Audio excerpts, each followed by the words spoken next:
पहले चरण के पंचायत चुनाव के लिए आज से उम्मीदवारों का नॉमिनेशन। पहले चरण में 18 जिलों में 4 पदों के लिए वोट डाले जाएंगे। कल बीजेपी, कांग्रेस, सपा, बसपा ने उम्मीदवारों की सूची जारी की। जिला पंचायत सदस्य, ग्राम प्रधान, क्षेत्र पंचायत सदस्य, ग्राम पंचायत सदस्य के लिए नामांकन दाखिल होंगे। आज से नॉमिनेशन दाखिल होंगे। तो पहले चरण के लिए पंचायत चुनावों के लिए आज से उम्मीदवार अपना नामांकन दाखिल करेंगे। पर्चा खरीदने का जो सिलसिला था वो शुरू हुआ था। केंद्रों पर गए थे, बड़ी भीड़ वहां पर देखने को मिली और उत्साह भी दिखा। युवा भी बड़े उत्साह में इस बार इन चुनाव में देख रहे हैं, पार्टिसिपेट कर रहे हैं। और आज से नामांकन दाखिल करने की प्रक्रिया शुरू हो रही है। नॉमिनेशन फाइल करने की प्रक्रिया आज से शुरू हो रही है। 18 जिलों में पहले चरण के लिए 4 पदों के लिए वोट डाले जाएंगे। नामांकन प्रक्रिया 3 अप्रैल से 5 अप्रैल को पत्रों की जांच, यानी कि सिर्फ 2 दिन है। 3 तारीख और 4 तारीख है नामांकन दाखिल करने के लिए। नाम वापसी की तारीख 7 अप्रैल है। तो 2 दिन है, आज का दिन है और कल का दिन है नामांकन दाखिल करने के लिए। 5 अप्रैल को नामांकन पत्रों की जांच हो जाएगी। 7 अप्रैल को नाम वापसी की तारीख है। अगली खबर लखनऊ से। पंचायत चुनाव के मद्देनजर पुलिस ने निगरानी का दायरा बढ़ा दिया है। गांव में चुनावी समीकरणों और उससे गहराते आपसी विवादों की नब्ज टटोल रही है पुलिस। संदेह के घेरे में आए प्रत्याशियों और उनके खास समर्थकों की गतिविधियों तक पर नजर रखी जा रही है। डीजीपी ने वांछित अपराधियों की गिरफ्तारी के साथ अवांछित तत्वों के विरुद्ध निरोधात्मक कार्रवाई तेज करने के निर्देश दे दिए हैं।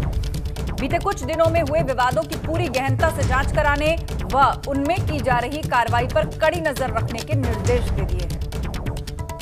तो लखनऊ में पंचायत चुनाव को लेकर पुलिस चौकस है। सब पर नजर रखी जा रही है। कैंडिडेट्स जो चुनाव लड़ रहे हैं उनके और उनके समर्थकों की गतिविधियों तक पर नजर रख रहा है प्रशासन। डीजीपी ने वांटेड अपराधियों की गिरफ्तारी के आदेश दे दिए हैं। अवांछित तत्वों पर भी निगरानी रखी जा रही है, कड़ाई बरती जा रही है। गांव में आपसी विवाद जो चल रहे हैं उस तक पर नजर रख रही है पुलिस। संदेह के घेरे में आए प्रत्याशियों पर खास तौर पर निगरानी की जा रही है।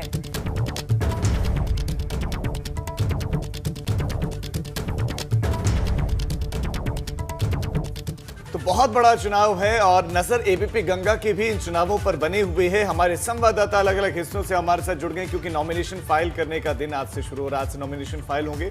हमारे साथ रतीश त्रिवेदी कानपुर से जुड़ गए, आगरा से नितिन उपाध्याय हमारे संवाददाता हमारे साथ हैं, लखनऊ से शैलेश अरोड़ा हमारे साथ जुड़ गए हैं, तो उबैदुर रहमान हमारे साथ मुरादाबाद से जुड़ गए। सबसे पहले राजधानी का हाल जान लेते हैं। शैलेश, क्या कुछ तैयारियां हैं? नॉमिनेशन फाइल करने की तारीख है, कितने सेंटर्स जहां पर नॉमिनेशन दाखिल करने के लिए पहुंचेंगे और कितने प्रत्याशी आज नॉमिनेशन दाखिल कर सकते हैं?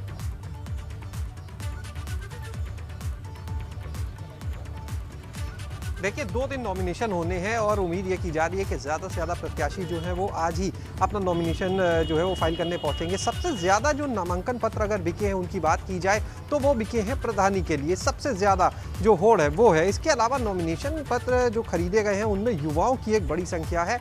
और फिलहाल अगर बात करते हैं तैयारियों की तो देखिए अगर हम जिले की तैयारियों की बात करते हैं तो चाहे जिला प्रशासन हो चाहे पुलिस प्रशासन हो, पूरी तरह मुस्तैदी से लगा हुआ है। जगह जगह किसी तरह से कोई विवाद की स्थिति ना हो, कोई हंगामे बवाल की स्थिति ना हो। और दूसरा कोरोना काल भी चल रहा है तो ऐसे में उसके प्रोटोकॉल का भी पालन कराना है। इसको लेकर बड़ी संख्या में पुलिस बल को भी तैनात किया गया है। जिला प्रशासन के जो अधिकारी हैं, जो नोडल हैं, वो लगातार इन सारी चीज़ों को लेकर निगरानी कर रहे हैं। वही अगर बात करते हैं तो देखिए डीजीपी की तरफ से भी ये निर्देश दिए गए हैं कि पुलिस जो है वो लगातार जो भी पंचायती चुनाव के ग्रामीण क्षेत्रों में समीकरण हैं उन पर खास ध्यान दे के आके, मतलब क्योंकि अगर देखिए समीकरण को समझा जाएगा तो उससे पुलिस पहले ही अंदाज़ा लगा सकती है कि कहाँ पर विवाद के हालात हो सकते हैं, कहाँ पर किस तरह की परिस्थितियाँ बन सकती हैं और उसके आधार पर पुलिस जो है वो पहले ही स्थिति को संभालने का काम करेगी। तो इसको लेकर भी निर्देश दिए गए हैं। डीजीपी ने सभी अधिकारियों को निर्देश दिए हैं जो ऐसे प्रत्याशी हैं जिनसे विवाद की स्थिति होने की कुछ उम्मीद है उन पर, उनके समर्थकों पर अगर सूत्रों की माने तो खास निगरानी की जा रही है।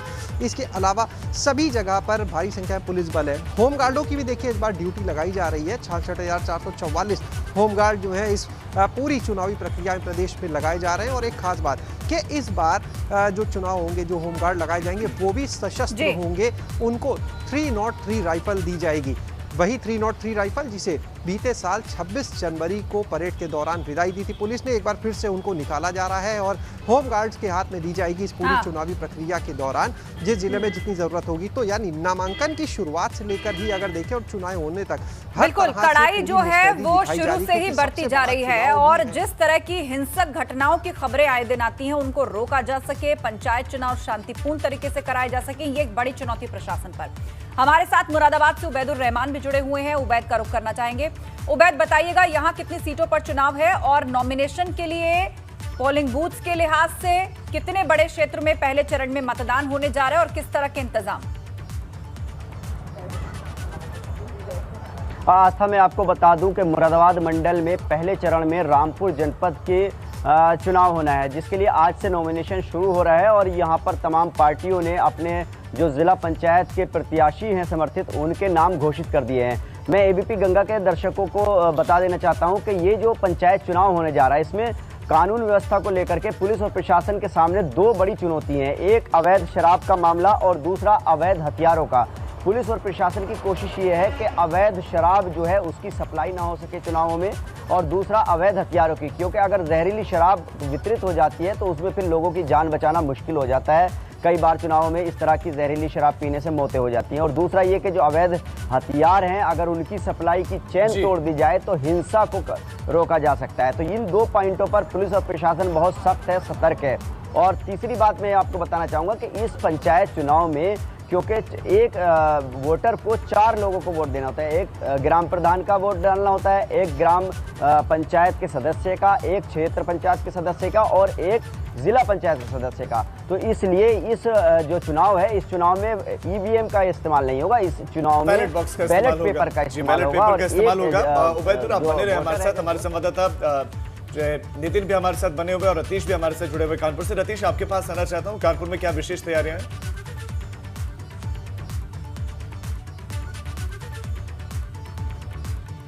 को लेकर के कानपुर में भी तैयारियां अंजाम दिया जा रहा है और यहां पर भी जिला प्रशासन से लेकर के पुलिस तमाम ऐसे प्रबंध करने में जुटी हुई है ताकि किसी भी तरीके की कोई हिंसात्मक घटना ना हो पाए।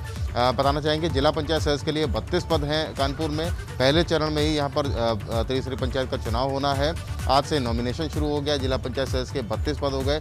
7,489 पद जो है वो ग्राम पंचायत सदस्य के हैं, 789 क्षेत्र पंचायत सदस्य के हैं और 590 ग्राम प्रधान के पद हैं। ये तमाम पदों पर वर्चस्व की जंग भी जुटी होती है और आज से नॉमिनेशन शुरू होना है। आज और कल नॉमिनेशन होना है और उसके बाद 5 और 6 को नॉमिनेशन का स्क्रूटनी होगी, समीक्षा होगी। 7 तारीख को चुनाव चिन्ह दे दिए जाएंगे।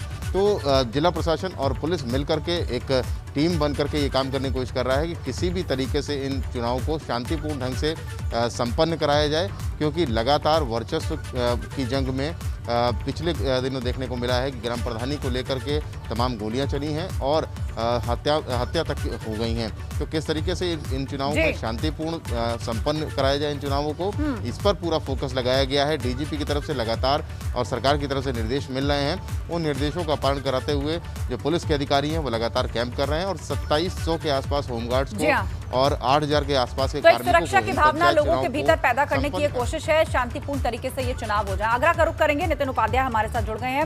वहां कितने जिलों में चुनाव है यदि बात करें पहले चरण के लिहाज से, और सुरक्षा एहतियात किस तरह के कदम प्रशासन उठा रहा है? नितिन,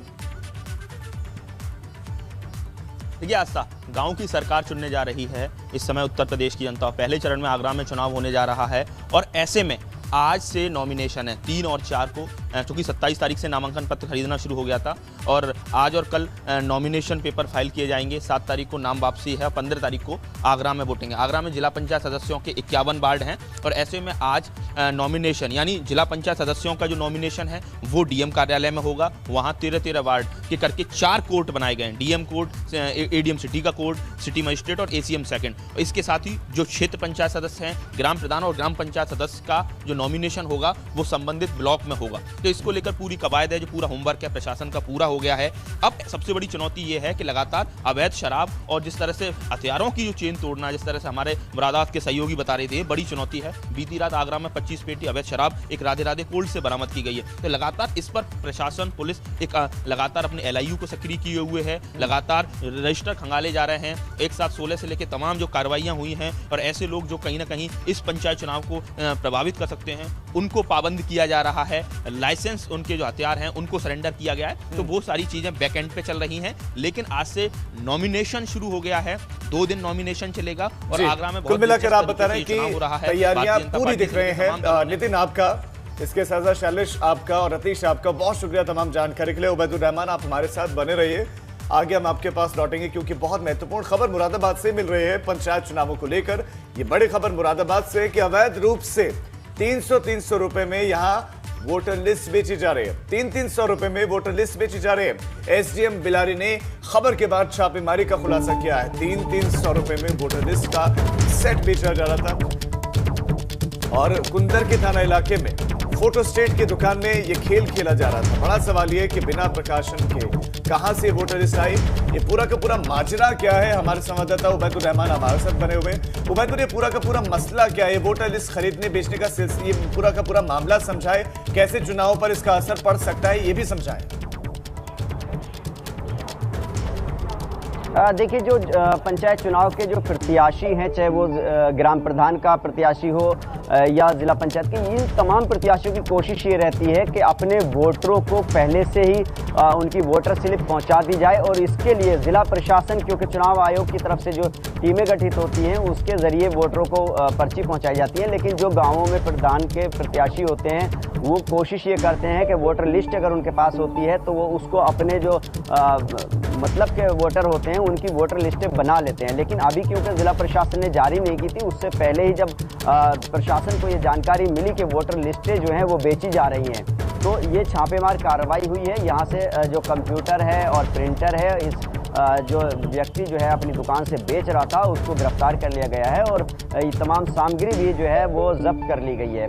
तो कहीं ना कहीं ये एक जो पंचायत चुनाव में घपलेबाजी की होड़ होती है और वोटरों को प्रभावित करने के लिए, उनको ओबलाइज करने के लिए, उनको सुविधा देने के लिए, उन तक बैठ पहुँचाने के लिए इस तरह की चीज़ें चुनावों में करते हैं। लेकिन ये एक बड़ा गंभीर मामला था, पुलिस प्रशासन ने इस पर कार्रवाई की है और एक व्यक्ति को यहाँ गिरफ्तार कर लिया है और उसके कब्जे से जो वोटर लिस्टें जो वो बेच रहा था प्रिंट करके, वो भी जब्त कर लिए हैं।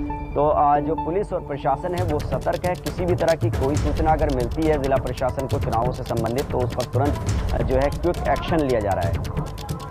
जी हाँ, बिल्कुल, तो तुरंत एक्शन लिया जा रहा है। अवैध रूप से कैसे ये वोटर लिस्ट बेची जा रही थी, SDM बिलारी की खबर के बाद छापेमारी हुई और तब ये पूरा मामला सामने आया। शुक्रिया जानकारी के लिए उबैद।